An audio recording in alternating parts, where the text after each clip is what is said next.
Hola, bienvenidos al segundo episodio de Entre Voces, Integrando Personas. Hoy tenemos una invitada muy especial desde Ecuador. Ella es especialista en tanatología, es experta en flores de Bach, además de ser asesora en nutrición vegana y vegetariana. También ella es diseñadora gráfica y comunicóloga. Hablar con Connie siempre es muy cálido. Es una persona que transmite mucha paz, además de claro todo lo que ella sabe. Siempre está dispuesta a ayudar y a entender lo que te está pasando. Y además de que yo quería que ella fuera la primera invitada a estas pláticas, también tocar este tema de la muerte se me hace tan importante y ella, aprovechando que es experta en este tema, que nos pueda platicar un poco más abiertamente. La verdad es que nosotros, cuando nos ha pasado esto, cuando hemos estado cerca a alguna persona, algún familiar o a nosotros mismos, se nos han muerto personas, se nos han muerto seres queridos, ¿cómo podemos enfrentar estos momentos? Bueno, Connie ya está del otro lado de la línea, nos vamos a enlazar con ella.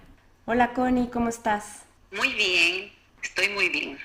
Me da muchísimo gusto conectarme contigo. Estamos hablando hasta Ecuador y estoy muy contenta que estés hoy con nosotros, platicando sobre un tema súper importante para nuestra vida. Muchas gracias a ti, Bere, por invitarme. Gracias por esta comunicación que estamos haciendo a distancia. Gracias por esta invitación remota. Es Sí, una oportunidad muy bonita. sí, la verdad, yo quería empezar este programa contigo por todo lo que tú me has apoyado para iniciar estos podcasts. Y pues yo soy muy nueva en esto, pero tengo aquí mis aceititos, ya tú y yo somos compañeras en eso y estoy encantada con el aroma y con todo para que todo salga muy bonito. Sí, así será. Tienes muchas herramientas, eso es lo bueno. Y los aceites y crear un espacio muy a gusto, pues ayuda.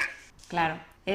Bueno, tú tienes varias herramientas que nos pueden apoyar y más adelante hablaremos de otros temas que tú sabes de muchos, pero me encantaría que nos platicaras de este tema que habla de la muerte y de la muerte, saberla, no sé, reconocer y ver, enfrentarla y enfrentar también momentos cuando tenemos familiares o gente cercana que está pasando por un momento difícil. Y tú tienes esta herramienta maravillosa para que nos compartas un poquito, que nos digas qué hacer cuando pasan estas situaciones o cuando no pasan y cuando estamos ante la vida queriendo vivir la vida. Es difícil cuando uno habla de la muerte, resulta muy complicado porque se nos ha hecho creer que es hasta un castigo. Una paciente en algún momento me decía, ¿por qué Dios permitió que esto me pasara, que se me muriera un familiar cercano? Sí. A veces es el pensar de todos, ¿por qué nos tuvo que haber pasado esto? ¿Por qué tuvimos que haber perdido a alguien? Especialmente cuando la muerte no ha sido una muerte esperada. Esas son las que más impresionan y las que más llevan a la persona a pensar así. Cuando es una muerte que de alguna forma se espera porque la persona, el paciente está en proceso de muerte, digamos, está con una enfermedad terminal y ya se sabe que va a morir, pues existe ahí la oportunidad de poder acompañarlo, de poder ayudarlo y también de poder ayudarse a uno mismo a superar, ¿no? Incluso el duelo muchas veces se vive en esa etapa, se vive en el momento en que la persona aún está enferma, viva y no ha perdido todavía, no se ha muerto todavía. La oportunidad que uno tiene de hacer cambios después de la muerte de un ser querido es grande, pero decirlo en una primera fase es muy complicado porque obviamente la persona está sufriéndolo, está con mucho dolor y pues hay que también esperar a que la persona pase a una siguiente fase, porque en el duelo pues son varias fases por las que uno tiene que pasar. A veces no van en orden, ni siquiera van una tras otra, sino se entremezclan una con otra. Y ahí Sí. es como más complicado para uno como terapeuta de cualquier índole, de cualquier área, de poder ayudar a la persona. Sin embargo, hay un momento en el que la persona está buscando a gritos alguna ayuda. Y esa es la oportunidad que uno puede tener como terapeuta para irlo guiando. Comprender que la muerte puede ser el renacimiento de la persona que está viva es un gran paso. ¿Por qué? Porque cuando uno pierde, qué sé yo, al esposo o a un hijo o a una madre, pues es la oportunidad que uno tiene para hacer cambios, para poder continuar viviendo. Cuando uno se Sí. estanca en la forma de vida como era con el ser querido, resulta más difícil superar. Sin embargo, tiene que haber un momento en el que la persona pueda soltar y pueda liberarse de esas ataduras, ¿no? Que pueden ser físicas, puede ser la habitación, puede ser la ropa, puede ser un anillo, puede ser lo que sea, ¿no? Cualquier elemento que emocionalmente me ate a ese ser querido que se fue. Claro. Ahorita que digo se fue, me acuerdo de otra cosa. Nosotros nos cuesta mucho decir se murió. Preferimos decir a veces se fue, nos dejó. Ese tipo de frases que suenan un poco más suaves, hasta poéticas, pero sí es necesario decir se murió. Claro. Sí. Primero que nada, los que acompañamos a aquella persona que está de duelo, pues debemos ser muy respetuosos de su proceso y estar atentos a ver en qué momento esa persona está dispuesta a recibir ayuda. Y ayudas hay muchas. Una forma como a mí me gusta ayudar en los procesos de duelo es con las flores de Bach. Ah, claro. Porque las flores ayudan a soltar, ayudan a superar de una manera más rápida. También hay terapias tanatológicas o se pueden usar otras herramientas, ¿no? Es súper importante que haya un ser querido cerca, que puede ser una amiga, un amigo o un hijo, un pariente, alguien que acompañe a aquella persona que está de duelo y que la guíe y la lleve. A veces yo he tenido casos que las hijas llevan a la mamá cuando la mamá perdió a su esposo, por ejemplo, o cuando perdió al nieto. Entonces, porque la muerte para una persona mayor, la muerte de un nieto puede ser devastadora. Sí. Entonces, por ese lado es súper importante que haya alguien que esté como alerta, ¿no? Como a ver cómo puedo ayudar a que esta persona no se deteriore emocionalmente, porque su deterioro emocional va a ir también a lo físico, se va también a deteriorar físicamente. Fíjate que a veces las personas cuando están, por ejemplo, en un velorio, a veces no saben cómo reaccionar. O sea, se acercan a la persona, pero los mismos nervios traicionan y a veces no sabes si reírte, o sea, nerviosamente se te sale la risa sin querer y es como para otra persona una ofensa, ¿no? Como decir, oye, ¿qué le pasa? Pero a veces son los mismos nervios que traicionan. O a veces que se acercan y le dicen a la persona, todo está bien, ¿no? Ya va a pasar. Pero para la persona es un momento y es un duelo. A veces simplemente estar callados y un abrazo es lo mejor, ¿no? Sí, nada como el acompañamiento silencioso. El ser como un bastón, un soporte. El decirle, ya va a pasar, está bien, vas a ver que se te va a quitar, o lo que sea, o tienes más hijos, solo se te fue uno. Cosas que son a veces ofensivas para la que está sufriendo. No son necesarias. Simplemente el hecho de acompañar a la persona en silencio, diciéndole aquí estoy, todo lo que necesites, aquí estoy, para lo que necesites. Exacto. ¿Quieres llorar? Aquí está en mi hombro. ¿Quieres un pañuelo? Aquí lo tengo. ¿Quieres un vaso de agua? Te lo paso. ¿Quieres sentarte? Te acompaño. ¿Quieres estar sola? Me alejo. A veces ese acompañamiento silencioso es más rico, es más fructífero, ¿no? Es mucho mejor que el decir cosas, no hay que ponerse a hablar claro, se requiere como mucha inteligencia emocional también para eso, ¿no? Porque quizá se nos salen los nervios y nos ponemos a reír. Pero cada persona va a interpretar, o sea, el doliente interpreta de una manera distinta. O sea, lo que para uno puede considerarse una ofensa, para el otro no. Sí. Entonces, uno tiene que ser como muy cauto, preferible decirle yo aquí estoy, te acompaño en lo que necesites, aquí estoy. Entonces eso es muy rico realmente para el que está sufriendo. Fíjate que a veces había alguien que me había comentado que prefería llevarle a la persona comida, por ejemplo, a su casa o algo, porque a veces cuando pasa alguna muerte no saben cómo reaccionar las personas y no tienen ni siquiera alimentos, ¿no? Entonces decía las personas que se acordaban mucho de gente que les había llevado comida, que les habían preparado algo a sus casas y que se recordaban más esos detalles, por ejemplo, que la gente que había ido, porque a veces es tanta gente que no recuerdan quién fue realmente. Es cierto, completamente cierto. Y algo que yo, hasta que no lo viví, no lo aprecié, parece mentira. Cuando uno ingresa a una sala de velaciones, a uno de estos lugares, hay quienes afuera suele haber un libro y hay quienes ponen su nombre y algún mensaje de que estuvieron allí presentes. Y puede que tú en tu momento en el que está todo nublado, no ves a nadie, estás allí pero no estás, el dolor no te deja ver, te perturba. al día siguiente ni siquiera recuerdas quién estuvo contigo. Entonces es bonito cuando empiezas a revisar ese libro y te das cuenta, mira, fue no sé quién, fue fulano, no puedo creerlo, estuvo alguien que no me lo hubiera esperado. Entonces, si quieres estar presente, pero no ser invasiva en un momento así, escríbele un mensaje en ese libro, que generalmente se lo suele poner a la entrada, que en algún momento esa persona lo va a leer y a apreciar más que tu actitud invasiva en un momento de duelo, ¿no? Sí, qué bonito detalle. Se me hace muy lindo para que después también eso te ayude como a recobrar un poco la calma. Sí, exacto. Y hay muchas formas de recuperar la calma que se toma su tiempo, eso sí es cierto. Claro, O sea, un duelo puede durar 1 año, hasta 2 años, es lo normal. Es un tiempo en el que uno tiene que empezar a buscar maneras de recuperar la calma. Ejercicios de respiración, por ejemplo, o una caminata, o hacer meditación. Incluso hay meditaciones caminando. Uno puede hacer meditación caminando. El movimiento físico ayuda mucho a la persona a superar una tristeza profunda, porque te ayuda a subir ciertas hormonas que te dan alegría, que te reaniman, ¿no? Entonces tú el moverte, el ponerte en movimiento, te va a ayudar a mejorar tu estado de ánimo. Al contrario, ocurriría si te quedas en tu cama acostada, echada sin hacer nada y días de días no quererte levantar, por ejemplo. Ocurre lo contrario.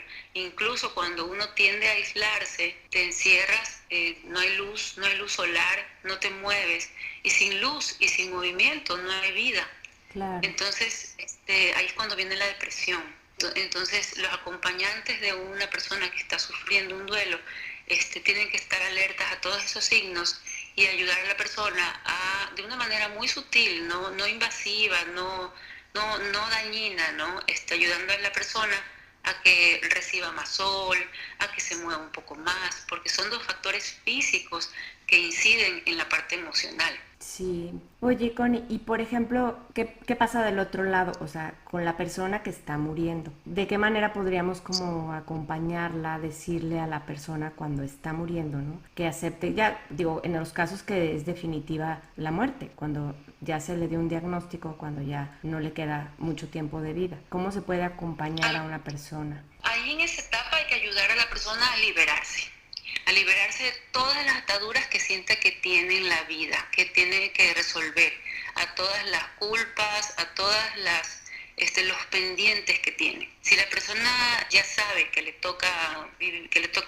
vivir 2 meses más, o que en 6 meses ya va a morir, por ejemplo, uno lo puede acompañar cerrando puertas, cerrando ciclos, yendo a despedirse de amigos, aunque no tenga que irles a decir, me vengo a despedir porque me voy a morir, no lo tiene que decir. El simple hecho de convocar una reunión de amigos, por ejemplo, escribir una carta, hacer una llamada.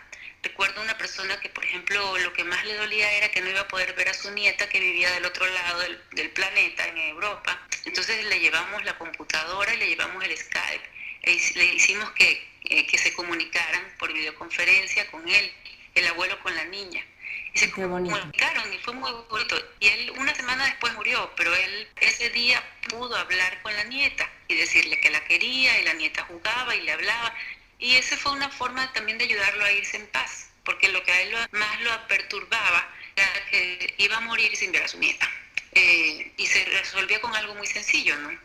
Claro. Entonces es bueno acompañarlos, escucharlos. A veces necesitan ser escuchados porque es una forma como ellos también se están confesando, en otras palabras, ¿no? Están reflexionando realmente en voz alta, y uno de alguna manera al escucharlos sin juzgar, o cuando la gente le dice, no te vas a morir, vas a ver que todo va a estar bien, y la persona sabe que se va a morir, que no va a estar todo bien, que se va a morir. Entonces ayudarlo en el proceso a soltar, a perdonar, a abrir puertas y cerrar ciclos, a aceptar lo que viene, aceptar que hay un más allá. ¿Cómo es? No lo sabemos porque no estamos en ese caso. Claro. Y si estuviéramos no lo podríamos contar. Entonces, ayudarlos a que le pierdan el miedo a la muerte. Ahí me gusta usar mucho a mí una flor que se llama aspen, en Flores de Bach, sí. que es justamente eso, el miedo a la muerte. Entonces, el miedo a lo desconocido, a lo que no está aquí, ¿no? Entonces, cuando uno trabaja con esa flor en esta última etapa de la vida, la persona con mucha más facilidad hace el ejercicio, la labor de cerrar ciclos y se van con mucha paz. Y es que a mí me gusta pensar a veces que, a final de cuentas, eso es lo realmente verdadero. O sea, esta vida de alguna forma es algo pasajero, o sea, es algo que se va a terminar. Entonces, me gusta pensar que el más allá o el lugar a donde vayamos después de morir es ese destino al que, a final de cuentas, todos vamos a ir. O sea, es algo que es realmente lo verdadero. Me gusta pensar eso. Sí. A mí también me gusta. Incluso una vez leí una frase que decía: el que acepta la muerte vive mejor la vida. Claro. El que acepta sí, es verdad. Y comprender que es tan natural como el nacimiento. O sea, no es nada que no sea natural, digamos, que no sea lo normal. Nacer y morir es lo más normal. Claro, y lo sí. vemos con todo ser que vive en el planeta, ¿no? Es bueno cuando uno es pequeño el tener mascotas, por ejemplo, el tener animales y acompañarlos en sus ciclos de vida, que son más cortos que los humanos. Nos ayuda mucho a enfrentarnos a la muerte, porque las mascotas para muchos son seres valiosísimos, ¿no? Son parte de su familia, y cuando mueren, pues la persona también sufre. Y entonces es la parte buena de convivir con seres que tienen ciclos de vida más cortos, es que a uno le permite aceptar que eso es así, es una realidad. Y es que tú lo dijiste hace Sí. ratito, es ese miedo que le tenemos a la muerte. Y el miedo nos Sí. paraliza de alguna manera, no nos deja avanzar. Sí, el miedo es porque siempre le tememos a lo que no conocemos, ¿no? Exacto. Y generamos unas expectativas que al final nunca sabemos si es lo que pensamos que iba a ser. Sí. Claro, nunca no lo podremos saber, ¿no? Pero si uno se deja llevar, si uno fluye con la vida, acepta la muerte como algo tan natural como el nacimiento mismo. Resulta muy difícil aceptar las muertes que son inesperadas. Exacto, de eso te iba Esas a quizás son... platicar ahorita, exactamente. O sea, ahorita hemos hablado de muertes cuando ya sabes que la persona va a morir o cuando la persona sabe, pero exactamente eso que estás tocando ahorita, ¿qué pasa cuando la muerte es inesperada, no? Y sobre todo cuando son muertes, por ejemplo, de gente muy pequeña o jóvenes. Uh-huh. Sí, sí, sí. Pienso que madre o padre, ante un evento así, pues lo que se quieren es morir atrás de sus hijos, ¿no? Uh-huh. No comprenden. Cuando a mí me preguntan, pero ¿por qué? ¿Por qué me tuvo que haber pasado esto? ¿Por qué tiene que haberse muerto mi hijo? En realidad no hay respuesta a esa pregunta. No. O sea, es un no sé, la respuesta es un no sé, realmente no sabemos, es un misterio, ¿no? Y ese misterio, aceptar ese misterio, por lo menos es un proceso, va a tomarse su tiempo, pero al final uno también se queda en paz. Pienso que ese es el tipo de muerte más difícil, ¿no? Cuando se muere un bebé, por ejemplo, en un accidente o cosas así, a la que más a uno le cuesta aceptar o superar. Pero allí pues uno tiene que hacer el trabajo. Entonces yo pienso que allí uno tiene que ser el que acompaña a esa persona que está sufriendo un duelo así. Tiene que estar con todas las alertas encendidas, porque la depresión a la persona la puede llevar a una enfermedad profunda o incluso a la muerte. Entonces uno tiene que acompañarlos incluso en la parte médica, clínica, estar pendientes de que coman, estar pendientes de que hagan cosas, hagan actividades, que se refugien en un hobby, por ejemplo, es algo saludable. Refugiarse en un tiempo en un hobby, ya sea pintar, hacer manualidades, tejer, bordar, coser, lo que sea, o correr, o sea, algo que sea para un hobby. Frecuentar lugares que a uno lo reanimen y le activen las ganas de vivir. Y esos lugares son la naturaleza, todos los espacios al aire libre, la playa, el bosque, un parque, son lugares que a uno lo pueden ayudar a superar, ¿no? Y como te decía una vez más, recibir la luz del sol. Sí. Eso es algo vital, sí. Claro, y también a veces, bueno, a mí me gusta como pensar que cuando una persona muere, de alguna manera queda como un espacio como en el que nos transmite de alguna forma que está bien. O sea, a lo mejor vemos un pajarito en el jardín o algo pasa que como que nuestra intuición nos dice que todo está bien y que la persona está bien. Es como creer un poco en que ya trascendió, ¿no? En más allá. Sí, es bonito bonito pensar en eso porque como que te da mucha paz, ¿no? Y cada quien de alguna forma se aferra a distintas teorías, a distintos pensamientos, pero es en la búsqueda de esa verdad. Y es bonito, como dices tú, me visitó un pajarito, sentí la presencia, o sentí que algo me decía. Hay mucha gente que lo sueña, que sueña con sus seres queridos. Que se despiden, ¿verdad? Sí, y exacto, que se despiden o que la van a visitar y le dicen que está bien. Y a veces esos sueños dan mucha paz. Decía una paciente que quería ella solo dormir porque era la forma como sabía que se podía encontrar con su hijo. Lo cual también es peligroso, claro, porque claro. puede llevar a una depresión, ¿no? Sí, y a claro. no querer estar conectada con esta vida. Sí, claro. Entonces, sí, hay que tener cuidado con eso, sí. Pero cuando una persona, por ejemplo, sueña con el ser querido, es muy importante hablarlo con alguien que no se le burle, y obviamente el que hace el acompañamiento tanatológico, pues no se le va a burlar, ¿no? Porque pues tiene que basarse en el respeto al otro, ¿no?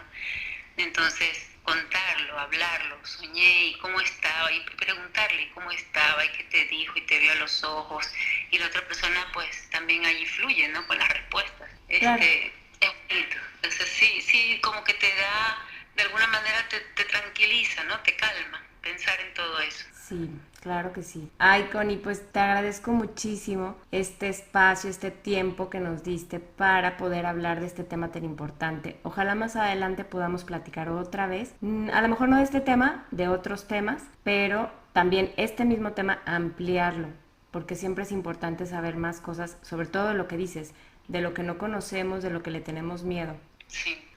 No, gracias a ti por la invitación y cuenta conmigo cuando necesites hablar de cualquiera de estos temas que son tan bonitos, ¿no? Tan interesantes. Muchas gracias, Connie. Ya que regreses, nos volvemos a hacer otro podcast. Perfecto. Muy bien. Gracias. Bye. Gracias a Connie por darnos este espacio. Y si quieres saber más de Connie, voy a dejar sus datos en la página de Facebook de Entre Voces, que es @entrevoces.ip. Gracias por escucharnos. Hasta la próxima.